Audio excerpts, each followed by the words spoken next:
Hello friends, welcome to my channel. तो drama serial Judwa की आने वाली एपिसोड में आप देखेंगे कि फ़रत की भाभी फ़रत की और उसकी बेटी की सारी बातें सुन लेती है। जब वो उसको बता रही होती है कि मैंने गलती कर दी, मुझे पैदा होते ही सारा को मार देना चाहिए था तो और मुझे उसकी माँ को नहीं भगाना चाहिए था। तो ये बात सुनकर उसकी भाभी बहुत ही हैरान रहती है और उसकी भाभी पर फ़रत का ये राज खुल जाता है कि सारा की माँ उसको खुद नहीं छोड़ के गई थी, बल्कि फ़रत ने उसको घर से बिगाया था।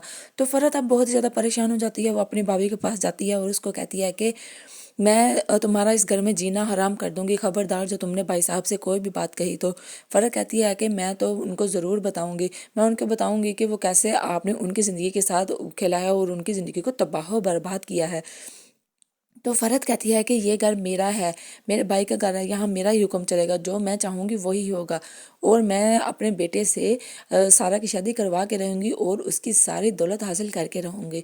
तो फ़रत की भाभी कहती है कि ये सारी आपकी सच्चाई मैं आपके भाई को बताने वाली हूँ।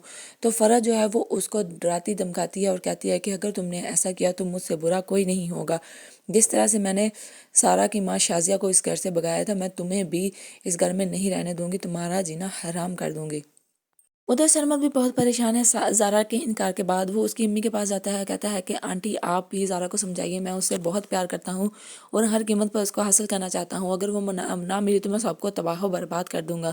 कहता है कि आंटी आप ही हैं जो उसको समझा सकती हैं। लेकिन शाजिया कहती है कि तुम्हारे कहने से पहले ही मैं उससे बात कर चुकी हूँ, लेकिन वो इनकार कर चुकी है। देखो सरमद बेटा, तुम कुछ भी ऐसा वैसा ना करना, मैं भी इस रिश्ते के हक में हूँ और तुम्हारे दादा भी इस रिश्ते के हक में है। हम कोशिश करेंगे ज़ारा को समझाने की, तो तुम प्लीज़ परेशान ना होना। तो अब ये देखना बहुत इंटरेस्टिंग होगा कि किस तरह से नाना मियाँ की बात ज़ारा मानती है या नहीं, सरमद से ज़ारा की शादी होती है या नहीं।